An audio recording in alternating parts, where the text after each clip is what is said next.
கடலைக்கறி புட்டோட மட்டும் இல்ல, பூரி சப்பாத்தியோடையும் சூப்பரா இருக்கும். அது கொண்டைக்கடலைய வேக வச்சிருக்கேன். கொஞ்சம் கொண்டைக்கடலைய மிக்ஸி ஜார்ல போட்டு அரைச்சுக்கோங்க. இஞ்சி பூண்டையும் அரைச்சு வச்சுக்கோங்க. கடாயில எண்ணெய் விட்டுக்கோங்க. கடுகு தாளிச்சு கொட்டியிருக்கேன். கடுகு வேணான்னா அவாய்ட் பண்ணிக்கோங்க. ஒரு பட்டை, 2 கிராம்பு, ஒரு பிரிஞ்ச இல, கொஞ்சமா சோம்பு. அத தாளிச்சு கொட்டிட்டு 2 வெங்காயத்த பொடி பொடியா கட் பண்ணி போட்டு நல்லா வதக்கிக்கோங்க.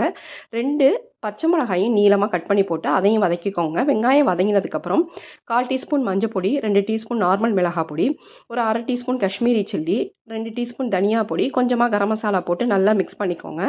பச்சை ஸ்மெல் போனதுக்கப்புறம் அதில் நம்ம வேக வச்ச கொண்டைக்கடலையை போட்டு உப்பு போட்டு நல்லா மிக்ஸ் பண்ணிக்கோங்க. இஞ்சி பூண்டு பேஸ்ட்டையும் சேர்த்துக்கோங்க. நல்லா மிக்ஸ் பண்ணிவிட்டு மூடி வச்சிங்கன்னா அந்த பச்சை ஸ்மெல் போயிடும். அதுக்கப்புறம் நம்ம அரைச்சி வச்ச கொண்டைக்கடலையை தண்ணியாக கரைச்சி அதில் விடுங்க. ஏன்னா சீக்கிரமே கெட்டியாயிடும். உங்களுக்கு தேவையான கன்சிஸ்டன்சியில் அதை ஆஃப் பண்ணிக்கோங்க. கொஞ்சமாக கொத்தமல்லியை கட் பண்ணி போட்டிங்கன்னா கடலைக்கறி ரெடி. கருப்பு கொண்டைக்கடலை, வெள்ளை கொண்டைக்கடலை எதில் வேணாலும் செய்யலாம். நீங்களும் ட்ரை பண்ணுங்கள். தேங்க்யூ.